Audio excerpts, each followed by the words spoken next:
ஞானேஸ்வரியில் அத்தியாயம் 17 ஸ்லோகம் 24.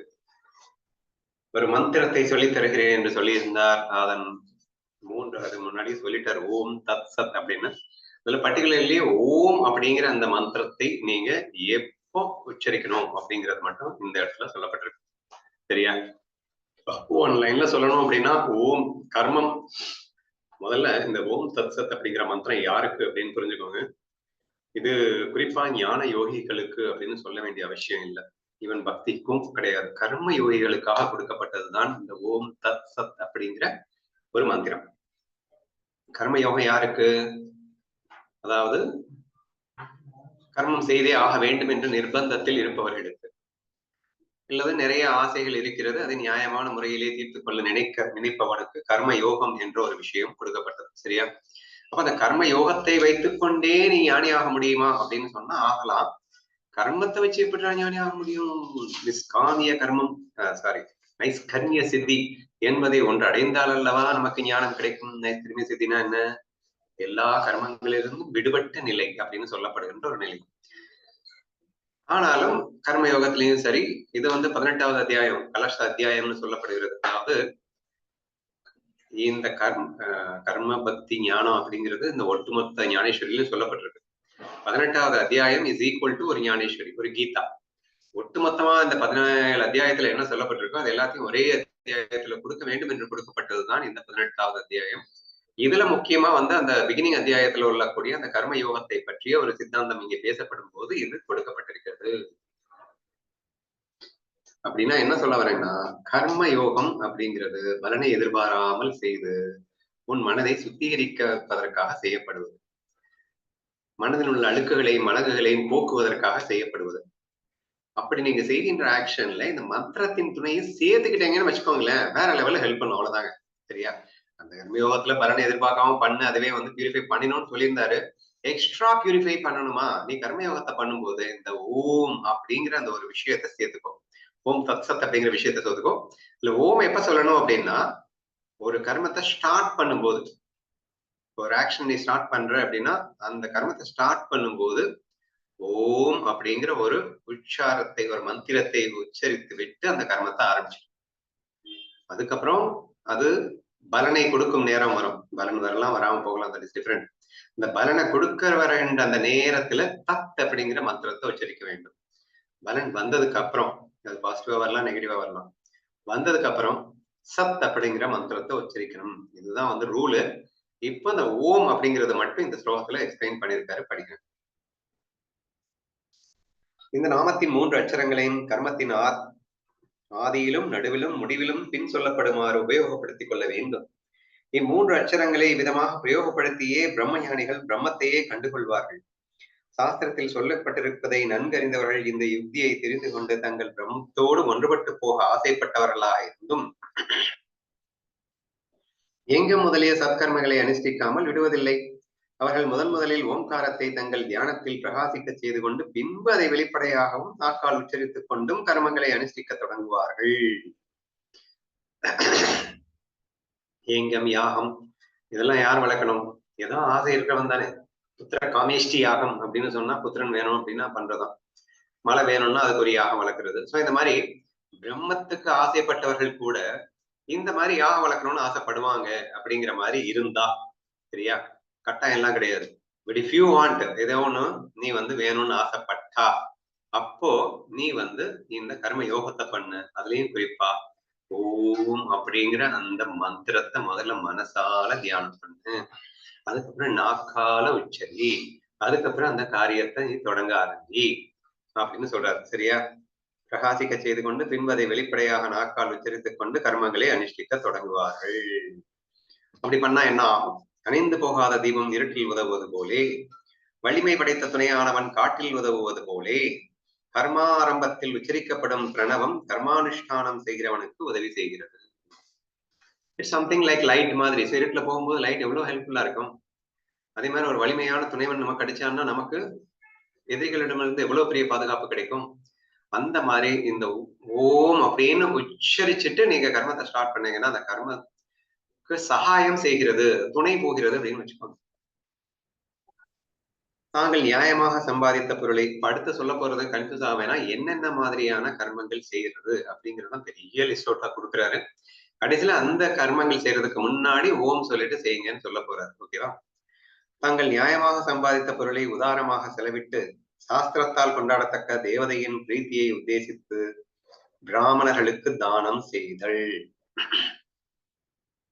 எல்லாமே ஆக்ஷன்ஸ். சோ என்ன மாதிரியான ஆக்ஷன்ஸ் அப்படிங்கிறதுக்கு எக்ஸாம்பிள் சொல்றேன்னு சொல்லிட்டு அத்தனை ஆக்ஷன்ஸ் மென்ஷன் பண்ணியிருக்காரு. இது ஃபர்ஸ்ட் ஆக்ஷன் பிராமணர்களுக்கு தானம் செய்தல் அப்படிங்கிற ஆக்ஷன். அக்னியில் ஹோமங்கள் செய்தல். ஆகவனியாதி அக்னிகளில் ஹோம திரவியங்கள் சாஸ்திர விதிமுறைகளில் ஒன்றையும் தவறி போக விடாமல் ஹோமம் செய்தல். யாக வளர்க்கறது ஹோமம் வளர்க்கறது சொல்லியிருக்காரு. அநேக விதமான யங்கங்கள் சாங்கோ பாங்கோமாக செய்து வைத்து அனிஷ்டாகரமான உபாதிகளின் சம்பந்தத்தை ஒழித்துக் கொள்ளுதல். ஹோமம் பண்ணும்போது எப்படி முறையா பண்ணணும்னு ஒண்ணு இருக்கும் இல்லையா, அந்த விதிமுறைகளை ஒண்ணு கூட மிஸ் பண்ணாம பண்றது அப்படிங்கிறது சொல்லியிருக்காரு. சுதர்மானுஷ்டானத்தால் சம்பாதித்த அதிசுத்தமான பொருளையோ தனக்கு சுவாதீனமாக இருக்கும் பூமியையோ உத்தமமான தேசத்திலும் காலத்திலும் பரிசுத்தமான பிராமணர்களுக்கு தானம் செய்தல். என்னன்னு தெரியல, மறுபடியும் சேம் பாயிண்ட் வந்திருக்கு. அதுலயும் குறிப்பா தானத்தை பத்தி சொல்லும் போது கரெக்டான நேரத்துல கரெக்டான டைம்ல நீ சாஸ்திர வழியில நியாயமா சம்பாதிச்ச பணத்தை பொருளை கரெக்டா கொடுக்கணும் அப்படிங்கிற மாதிரி ஏற்கனவே சொல்லியிருந்தாங்க தானத்தை பத்தி ரொம்ப டீட்டெயிலா. சேம் திங் அதையும் ஒரு ஆக்ஷனா இங்க மென்ஷன் பண்ணியிருக்காரு. சரியா? அதுவும் ஸ்வதர்மானுஷ்டானத்தால் சம்பாதிக்கணும் அப்படின்னா நியாயமா சம்பாதிச்சிருக்கணும், உன்னுடைய தர்மத்தை ஃபாலோ பண்ணி சம்பாதிச்சிருக்கணும். தனக்கு சுவாதீனமாக இருக்கும் பூமியோ அல்லது நீ சுதமானத்தால நீ சம்பாதிச்ச பணமா இருக்கட்டும், அல்லது உங்க அப்பா அம்மா உன் பேர்ல எழுதி வச்ச பூமியாக இருக்கட்டும், whatever it may be, உன் பேர்ல இருக்கக்கிட்ட இன்னொருத்தனுக்கு நீ கொடுக்க போற தகுந்த காலத்துல தகுந்த டைம்ல. தினம் விட்டு தினம்தோறும் போஜனம் செய்கிறது. கிருஷ்ணரம் அப்படின்னு ஒரு விரத முறை இருக்கான். 2-3 விரத முறையில வேற எக்ஸாம்பிளா காட்டியிருக்காரு. இந்த மாதிரி விரதங்களை அனுஷ்டிக்கிறதுக்கு முன்னாடி நீ இந்த ஓம் சத் சத் அப்படிங்கிறத, இதெல்லாம் எதுக்காக பண்றதுன்னா ஏதோ ஒரு லாபத்துக்காக பண்றதுதான். சரி, எல்லா ஆக்ஷனுமே ஒரு லாபத்துக்காக தானே பண்றது. ஆனாலும் பலன்ல லாக் இல்லாம நீங்க இந்த ஓம்ன்ற மந்திரத்தை உச்சரிச்சுட்டு பண்ணுங்க அப்படின்னு சொல்றது தானே கர்மயோகம். சோ அதுல கிருஷ்ணரம் அப்படின்ற ஒரு விரதம், அத இவர் கோதண்டராமையர் எக்ஸ்பிளைன் பண்ணியிருக்காரு. முதல் நாளில் பகல் போஜனம் செய்தல், 2ஆம் தினம் இரவில் போஜனம் செய்தல், 3ஆம் நாள் ஒருவரையும் யாசிக்காமல் தானமாக கிடைத்தால் மட்டும் பசித்திருத்தல், 4ஆம் நாள் ஒன்றும் உண்ணாமல் பசித்திருத்தல். இவ்வாறு 3 தடவை தொடர்ச்சியாக அனுஷ்டிக்கப்படும்.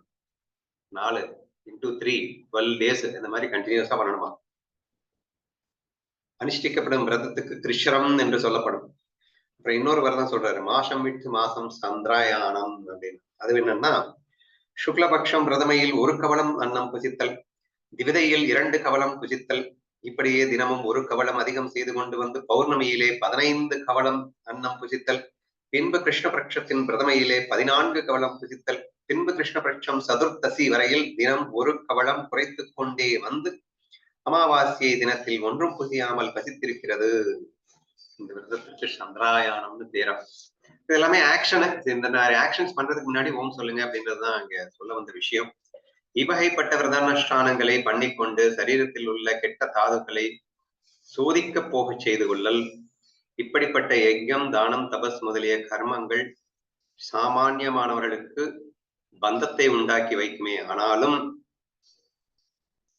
சாஸ்திர ஞானம் படைத்தவர்கள், ஆக்சுவலா இது எல்லாமே ஆக்ஷன்ஸ் என்ன வெறும் ஆசைக்காக பண்றது தானே. அப்ப எல்லா ஆக்ஷனுமே ஒரு பந்தத்தை ஏற்படுத்தணும் அப்படின்னு நீங்க நினைக்கலாம். ஆனா இவங்க ஓம் சொல்லிட்டு செய்ய போறாங்க, தத் சொல்லி செய்ய போறாங்க அப்படின்னா அர்ப்பணிக்க போறாங்கன்னு அர்த்தம். சரியா? கிட்டத்தட்ட கர்மயோகத்தை ஒரு வேற மாதிரி எக்ஸ்பிளைன் பண்றாருன்னு வச்சுக்கோங்களேன் அந்த மந்திரம் வழியா. சோ இப்போ ஆட்டோமேட்டிக்கா அது பந்தத்தை உண்டாக்கி வைக்குமே. ஆனாலும் சாஸ்திர ஞானம் படைத்தவர்கள் ஓம் என்பதின் அர்த்தானுசந்தானத்தோடு உச்சாரத்தோடு அவற்றை அனுஷ்டிப்பதால் அவையே மோட்ச பிராப்தியை சுலபமாக செய்து கொடுக்கின்றன. பூமியில் கிடக்கும் கப்பலின் மேல் ஏறிக்கொண்டு ஒரு ஊருக்கு போக வேண்டும் என்றால் அதன் மேல் ஏறிக்கொண்டதே தடையாக ஏற்பட்டு அக்கப்பலே ஜலத்தின் மேல் மிதந்து கொண்டிருந்தால் அதில் ஏறிக்கொள்ளுவதே நாம் போக வேண்டிய ஊர் போய் சேர்வதை சுலபமாக செய்து வைத்தல் போலே.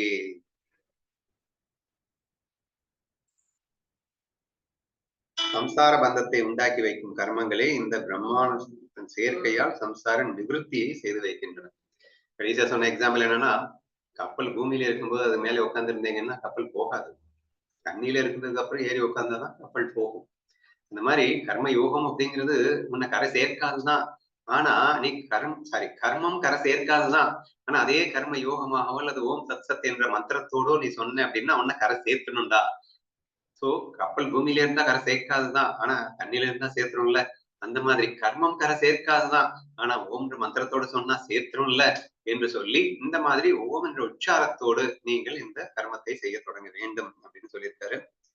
அடுத்து சாஸ்திர சாஸ்திரஞர்கள் ஓம்காரத்தை சகாயமாக சேர்த்துக் கொண்டு அனுஷ்டிக்கும் இந்த கர்மங்கள் பலோன்முகங்களாவதை, அதாவது பலத்தை கொடுக்கக்கூடிய அந்த நேரம் வரும்போது அவர்கள் பார்த்த மாத்திரத்தில் அவர்கள் தத் என்னும் சப்தத்தை பிரயோகிக்கிறார்கள் அப்படிங்கிறத நம்ம டீட்டெயிலா அடுத்த ஸ்லோகத்துல அவர் சொல்ல போறார்.